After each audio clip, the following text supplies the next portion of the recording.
Suppose right to go. There are 195 active cases of coronavirus in Victoria, with 11 new cases since yesterday's update. The last time we had less than 200 active cases in Victoria was the 26th of June, so this is an opportunity, a really important opportunity, to congratulate Victorians right across the state for following the rules, sticking to this strategy. These are the results that come from a really determined effort to defeat this second wave, to see this virus off, and then to lock in that COVID normal. So 195 cases, the first time under 200 since the 26th of June. Of the 11 cases that are new today, 6 are linked to known outbreaks and complex cases, 5 are under investigation and 1 was reclassified.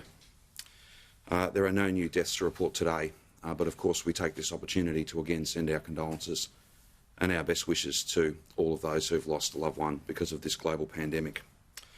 There are 17 Victorians in hospital, 1 is in intensive care, and that person is not on a ventilator. A total of 2,811,114 test results have been received since the beginning of the year, and 15,585 test results have been received since yesterday.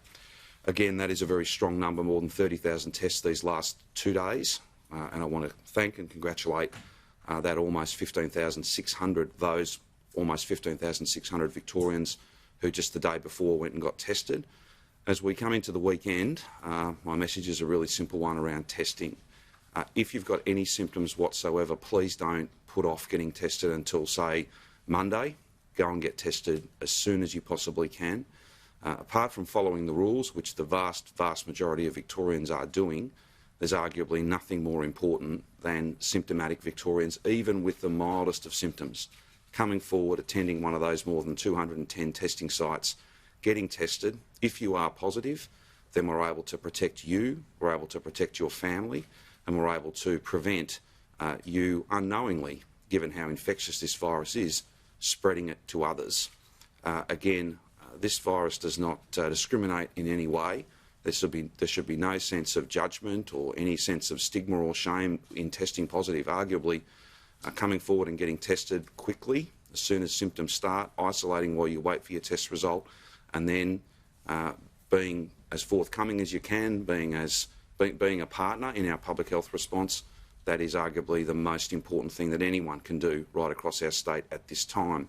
These numbers are falling, they're falling steadily, and we've got to keep them low. And the best way to do that is for those who have symptoms to come forward and get tested, and that way we can wrap our arms around you and your family and make sure that you are properly protected and that every family is properly protected. Again, more than 30,000 tests over these last 2 days is a mighty effort, and I want to personally thank each and every one of those Victorians who came forward to have a test.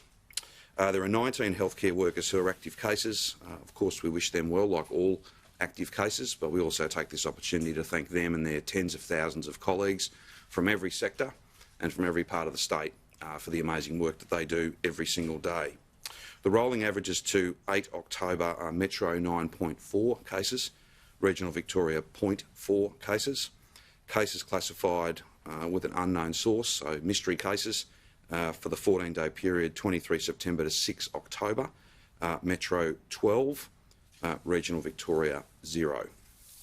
Now, on the Metro regional split, of those 11 cases today, 9 of those are in Metro Melbourne, 1 of those is in regional Victoria, and there is a further single case that is being further investigated as to, I think we've discussed this a few times, where the address but the whereabouts of the person may be different. So we're just trying to run that to ground, and we'll update you accordingly.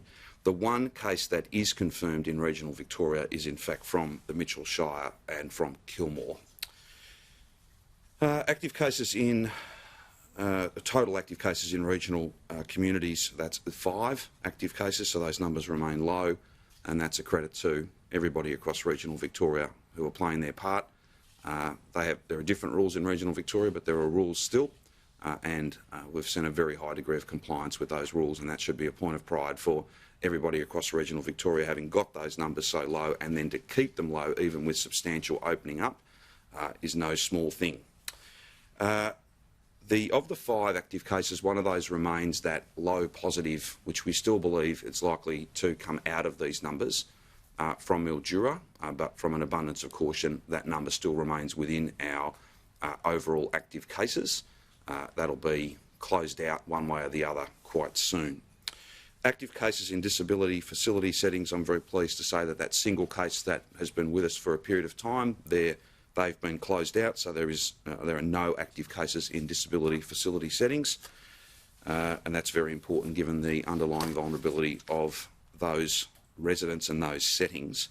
Aged care active cases, there are now 45 active cases associated with aged care outbreaks. That'll be a mixture of staff across the full range of staffing and indeed some residents, but that number is obviously falling and substantially lower than when we had a peak some time ago.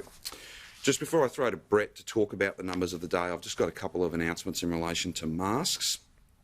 I am announcing today that we've ordered a further 1.2 million fitted reusable cloth masks from 6 local manufacturers, and I just want to give them a shout out because of the work they have done for us and the work they will do. Nobody Denim located in Thornbury, the Arc Thread Group located in Burwood, Style Print located in Kilsyth, Australian Defence Apparel based in Thomastown, with at least 70% of the masks being manufactured at their factory in Bendigo, and the remainder will be produced in metropolitan Melbourne. Blue Gum located in Nunawading, and Aquatero located in Pakenham. We thank each of those businesses and their workers for all they have done and all that they will do as part of this 1.2 million additional order.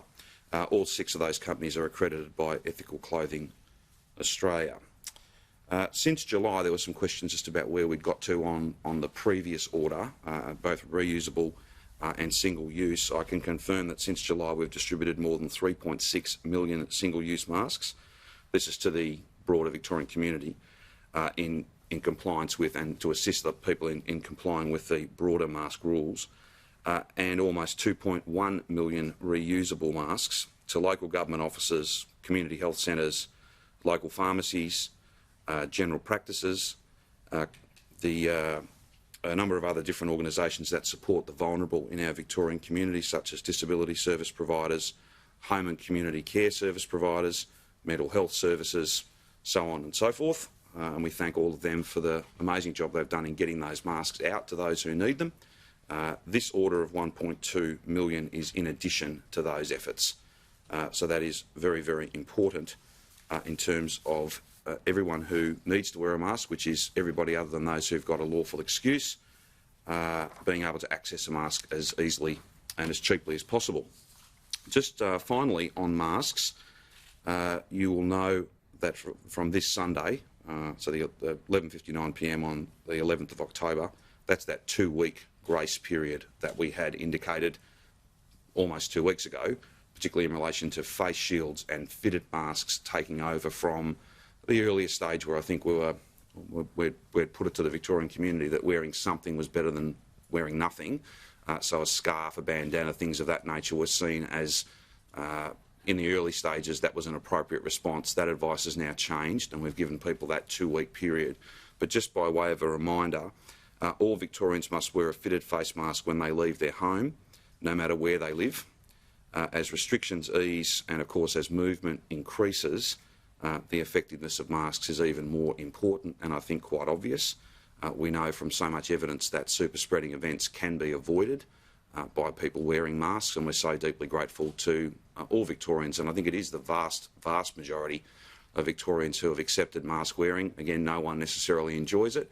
As the temperatures get higher, it becomes a less enjoyable experience, but low cost, but very high potential public health benefit.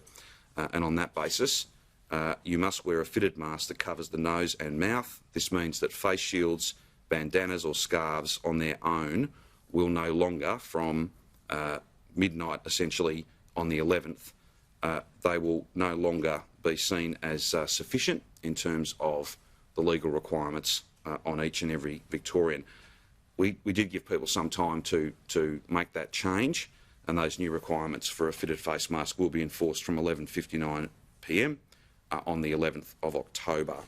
Again, I remind people that Victoria Police can enforce these rules. It's not a matter of anyone challenging other people. I think it's always best not to be getting into those sorts of debates. And there are lawful excuses, particularly those who have got underlying health issues. There is a process to go through there, and there is an opportunity to be exempted from that requirement. Again, no one's for a moment suggesting that wearing masks is something that's pleasant or something that we would choose to do if it weren't of significant public health benefit. The clear point to make is that it is. And if we all stay the course on that and many other ways in which we've changed the way we live our life, then we can continue to see these numbers drop. We can keep them low. We can find that COVID normal, and we can make sure that that COVID normal Christmas and summer and 2021 is vastly different to 2020.